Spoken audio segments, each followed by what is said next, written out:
sexta-feira. Doutor Norberto, eu falo nosso neurologista, já está aqui no estúdio. E hoje vamos falar de um assunto que até parece ser meio preconceituoso, né? Falar de hemorroidas. Isso é a pedido de ouvintes. Doutor Norberto, bom dia. Como é que foi a semana? Bom dia, professor.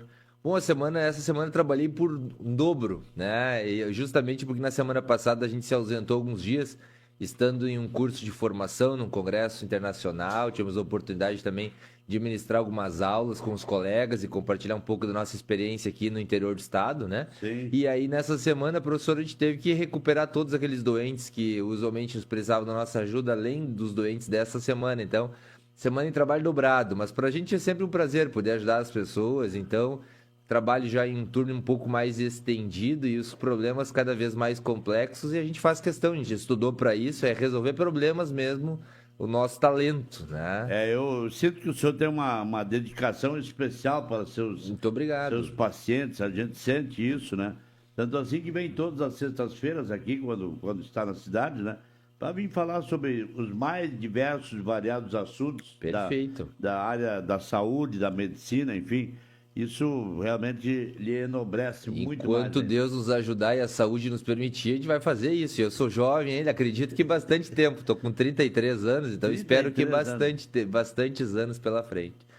Isso aí. Eu não canso de perguntar. Se formou com que idade mesmo? Eu me formei, eu tinha 22, professor. Então agora, esse ano, né, eu vou fazer 11 anos. Eu fiz 10 anos de formado já, né? Então, Você formou com 22 anos. Entrei com 16 anos, a faculdade tem 6 anos de duração, né? Tá Sim. certo? Medicina são 6 anos. E eu tinha, na época, quando eu passei no vestibular, 15 anos. Aí minha data de nascimento é dia 20 de março, né? Então, 20 de março eu já fiz 16 anos, né? Então, quando eu passei, ainda era um pouco mais jovem, né? E ainda tive naquela época o prazer de tirar a primeira colocação naquele ano, né? Isso foi bastante falado em 2009. Veja só como o tempo passa, né? Mas com 16 anos fazer vestibular? 16 anos. Não teve que pegar a assinatura do pai? Naquela época não existia essa necessidade, até hoje na realidade não existe. Para vestibular não, essas questões mais jurídicas de deslocamento, isso envolve um pouco mais a questão aeroportuária, né? Mas a gente teve muitos momentos em família muito felizes, justamente pela idade precoce, pela Universidade Federal também, que desde aquela época era muito complexo, né? Agora cada vez mais também difícil de se acessar uma universidade federal, né? Sim. São as universidades mais difíceis de se passar. E eu não deixo de me orgulhar, justamente nem tanto pela primeira colocação, mas por ser um aluno de colégio público. Isso é uma coisa que eu falo bastante, assim, que a educação ela depende muito mais do que o dinheiro, muito mais do que o colégio, depende mais da pessoa e da família, né? Claro, Quando a claro. pessoa e a família realmente querem, né? Tudo acontece, seja no colégio, seja na universidade. Então, eu fui sempre um cara do banco do colégio público, daquelas classes antigas, do quadro negro escrito a giz, a vida banco toda, de né? madeira. O quadro negro que às vezes é negro e às vezes era verde, né? Tá verdade, certo? é verdade. Que nem a caixa preta, que às vezes é laranja, às vezes é preta, né? Isso aí. Bom, e naquela época era muito aluno dentro da mesma sala de aula, né? Com certeza. Várias turmas no mesmo ano, às vezes, né? Tinha 3, 4, quintos anos. Isso eu me lembro em Pirapó. A gente tinha, naquela época, pelo menos 2 turmas de cada ano, né? Quinta 51, quinta 52. Eu imagino, o senhor deve ter dado aula aos professores, não? Eu gostava bastante de estudar, mas eu confesso que os nossos professores sempre foram muito bons, né? Isso é mérito coletivo. Mérito é coletivo. Tive excelentes professores nessa jornada, viu? Muito bacana. Doutor, vamos ter que mudar a nossa pauta aqui Perfeito. a pedido dos ouvintes. Show. Nós ainda não falamos aqui no programa sobre hemorroidas, Olha que que é bacana. um assunto meio preconceituoso, né? Mas destrincha esse... Perfeito. Então, esse queria dizer tema assim, aí. ó, a primeira coisa, né? É muito interessante a gente falar sobre a doença hemorroidária, né? A doença hemorroidária, ela nasce em um distúrbio venoso, né? Por volta dos esfínteres anais, tanto interno quanto externo, ou seja, perto da saída do nosso ânus, existem veias. Todos nós temos essas veias, certo? Contudo, em alguns pacientes, e os principais fatores de risco são, primeiro de todos, constipação, que é o intestino preso, que o indivíduo tem que fazer muita força para ir aos pés. O que acontece, né? Essas veias que lá estão em todos nós começam a se dilatar e formam varizes. Assim como existem as varizes das pernas, existem as varizes do plexo venoso anal, ou seja, em volta dos esfíncteres interno e externo do ânus. Quando essas veias elas dilatam, a gente começa a ter a doença hemorroidária, né? A doença hemorroidária é caracterizada, então, além da dilatação das veias, muitas vezes por trombose. A mesma trombose que pode existir na perna, nas veias da perna, ela também pode existir nas veias do plexo venoso das hemorroides. Quando trombosa essas veias em volta do nosso ânus, começam a ter as dores, tá certo, né? Então, começa a dar dor aquelas hemorroidas, começa a formar uma flebite, que é uma inflamação da veia naquele local, e inclusive isso pode piorar por um quadro que se chama, então, de extrusão, ou seja, de saída dessas veias pelo complexo anal ali, e essas veias podem se tornar aparentes externamente, porque essas veias elas são internas e elas podem sair para fora do ânus, dando sintomas, além de desconforto e dor local, de sangramento, né? Muitos pacientes não chegam a ter o quadro mais florido de trombose, né? Ficam apenas na dilatação, né, das veias.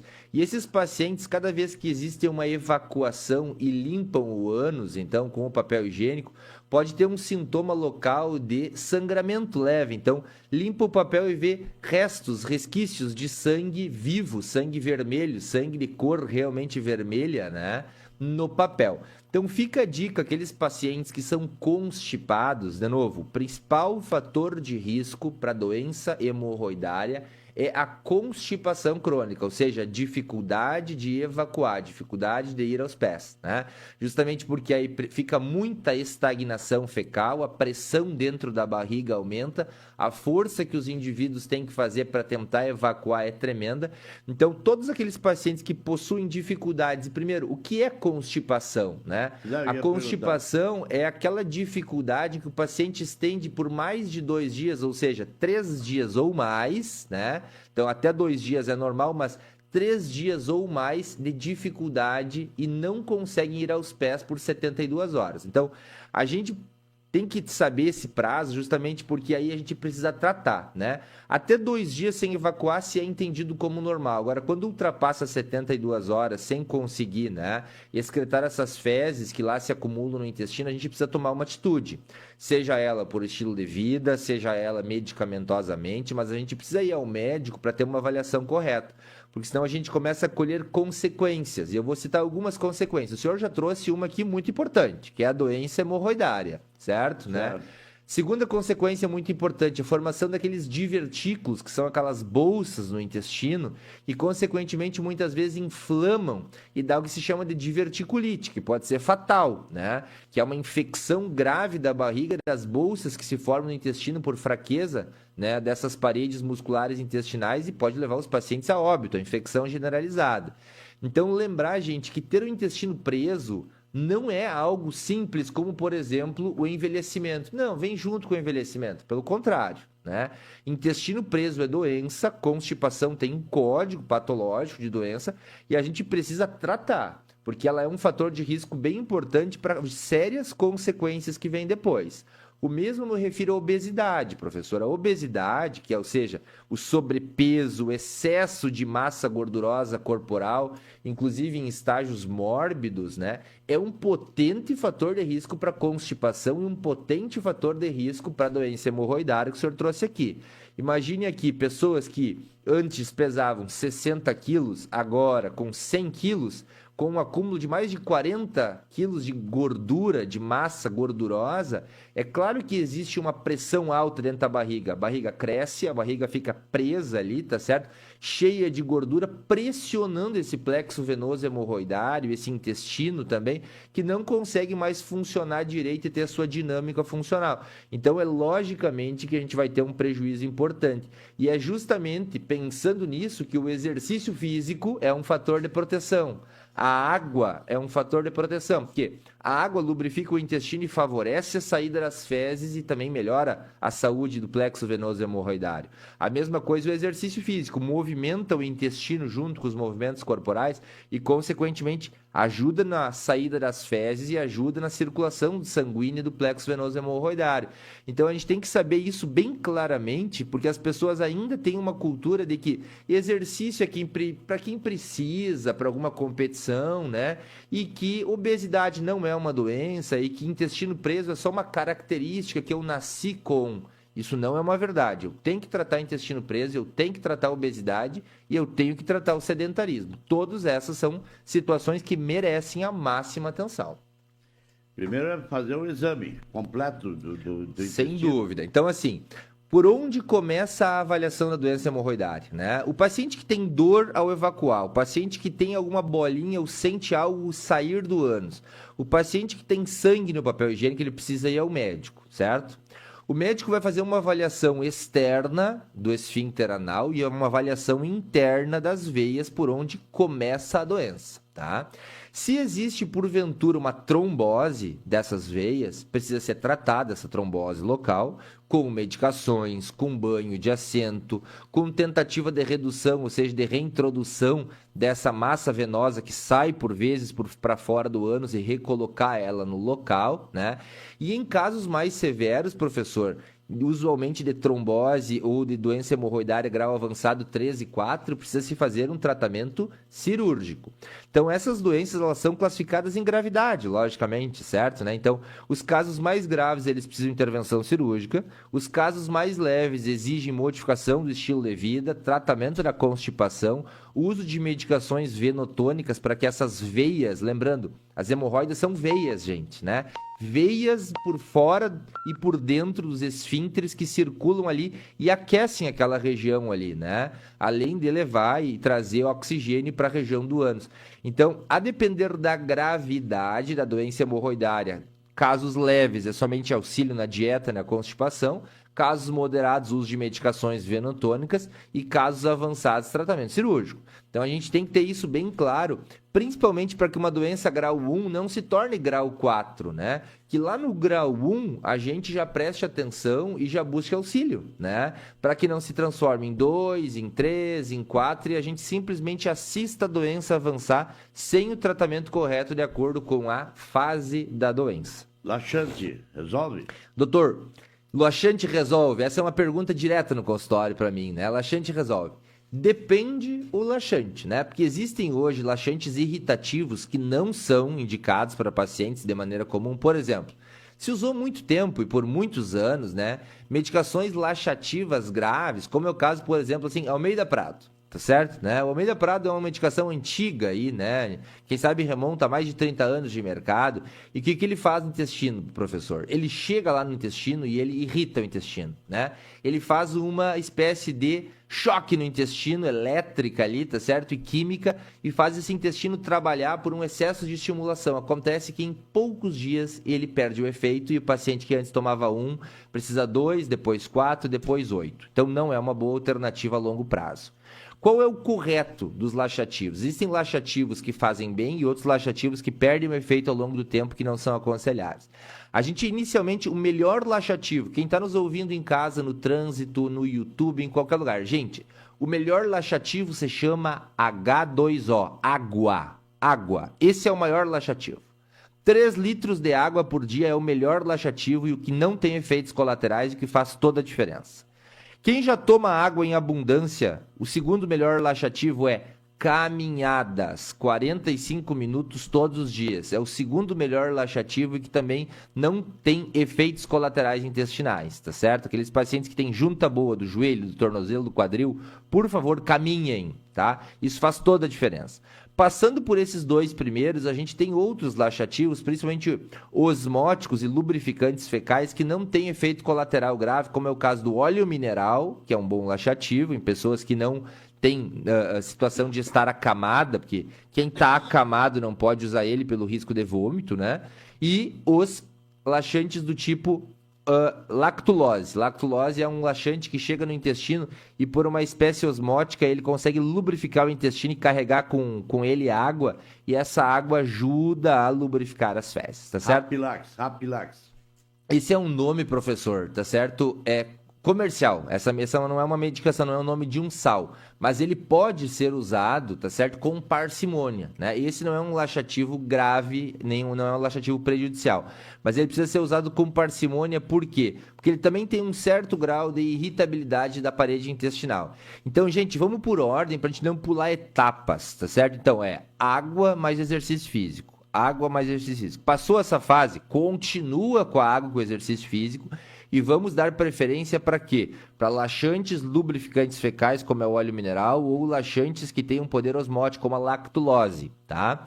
Passada essa fase, ainda a gente tem outros laxativos, né? Muitas vezes até antigos, que envolvem um abundante consumo de fibras, tá certo? Então, essas fibras, elas ajudam muito no contexto de formação do bolo fecal. Então, não adianta de nada a gente fazer uma alimentação somente rica em carboidratos, do tipo pão, massa, bolo, biscoito, bolacha, isso não forma bolo fecal.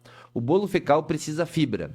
E fibra a gente vai encontrar no quê? A gente vai encontrar na carne, a gente vai encontrar no feijão, a gente vai encontrar principalmente nas frutas e nos legumes. Mamão. No mamão. Perfeito, professor, né? No mamão, tá certo? Nas sementes, né? Então, por exemplo, assim, muitos pacientes chegam no consultório com histórias antigas e me perguntam se é verdade ou não. Uma das histórias mais antigas que existem é que, por exemplo, semente de abóbora, né, ajuda a ir aos pés. Isso é uma verdade. Semente de abóbora ajuda a ir aos pés. Por quê? Porque ela é rica em fibras, ela tem um poder laxativo local, ela ajuda na lubrificação, ela tem um óleo bacana junto com ela. Então, é verdade.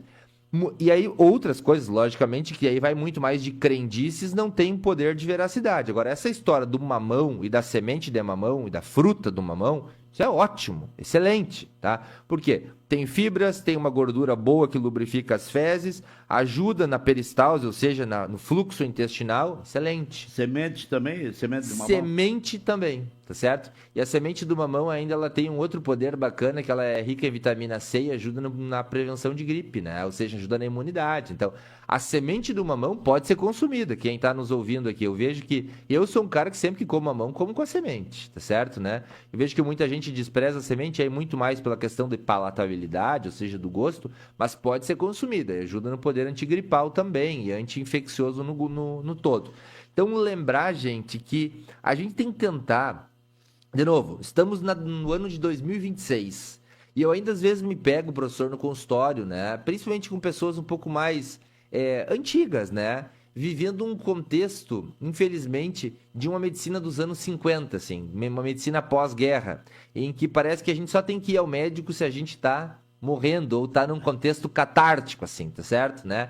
Quando, na verdade, a gente está no ano 2026 e a gente precisa saber todas as orientações, e esse é o meu papel aqui, ó. Eu estou de novo, gratuitamente aqui no rádio, junto com o nosso amigo professor aqui, né? Que faz esse programa com muito zelo e carinho e traz sempre o que o ouvinte quer saber. Por quê? Porque a gente está em outra fase da medicina. A gente não está mais na guerra, a gente não está mais se bombardeando, a gente não está mais na fase de experimentar nada. A gente já tem solução para tudo ou quase tudo, né? E o que a gente não tem solução, a gente tem tratamento, pelo menos, preventivo. Então, lembrar que a gente não precisa estar num contexto grave. A gente tem que trabalhar antes, bem antes, né? De tudo acontecer, professor. Doutor, uma pena inventar o tal de relógio, né? Não sei para quê, né? Aqui tem uma série de perguntas. Gostaria de pedir por que formiga as mãos dormindo. Ótimo. Que pergunta bacana. Essa é uma pergunta. Deixa eu guarda no seu... Guardo. Pode deixar que eu guardei na cabeça aqui. Deixa eu ver o que mais aqui. É a Lisiane Pinto. Certo. Tive uma trombose anal, sangramento 2 semanas. Olha aí. E fiz cirurgia. É horrível. Olha aí. Então, olha só como o tema que o senhor trouxe é um tema relevante, né? Já chegou outra ouvinte, além da que o senhor perguntou aí, tá certo? Mostrando que as hemorroidas, que são o complexo venoso que sai fora do ânus, ali que incomoda e que sangra, pode dar trombose. Esse trombo se aloja ali, dói, como a paciente falou muito bem. Respondendo a pergunta do nosso primeiro ouvinte lá, por que formigam as mãos dormindo ou deitado? Gente, isso se chama síndrome do túnel do carpo, tá? É uma compressão do nervo mediano, é um nervo que a gente tem no punho aqui, que irriga e inerva principalmente os nossos 3 primeiros dedos, o polegar, o indicador e o dedo médio, e que causa bastante prejuízo. O paciente, com o tempo, inclusive, vai perdendo a força, começa a derrubar copos, derrubar xícaras, derrubar instrumentos. Isso precisa ser avaliado pelo médico, porque tem uma solução muito fácil, que é uma cirurgia bem simples, ambulatorial, uma cirurgia que não precisa tampouco ficar internado, em que a gente resolve completamente esse problema, certo? Então é muito bacana a pergunta, professor. Tá certo. Professor, doutor, eu tenho que encerrar, mas tem perguntas interessantes. Bom dia, Norberto. O sal amargo é saudável? E o lactopurga é uma das perguntas. Deixa eu emendar mais uma aqui. Por que será que acordo com dor de cabeça? É outra pergunta. Tá bem. Tá. Essa questão da dor de cabeça, quando a gente acorda, ela está muito relacionada ao bruxismo, a mordedura dos dentes dormindo à noite. A gente pode falar disso no próximo programa, que é um tema muito relevante. Com relação à pergunta da outra paciente ali sobre o lactopurga faz parte, gente, né, da mesma classe medicamentosa, parecida com o Almeida Prado que a gente falou antes, que são laxantes que perdem o efeito ao longo do tempo, que causam vício dos pacientes. Então, o mais interessante é a gente procurar um auxílio médico para a gente se desvincular desses remédios irritativos e usar coisas bem mais eficientes e modernas, professor. Tá certo. Show. Doutor Norberto Show Weber Werner. Muito obrigado. Queridos, fico muito feliz de compartilhar esse momento com vocês e desejo um bom final de semana e que o Brasil amanhã, né? Parazinho, que o Brasil amanhã, né, nos presenteie, pelo amor de Deus, certo, né? Com uma vitória contra o Marrocos. Deus os abençoe, gente. Tá bom, um abraço.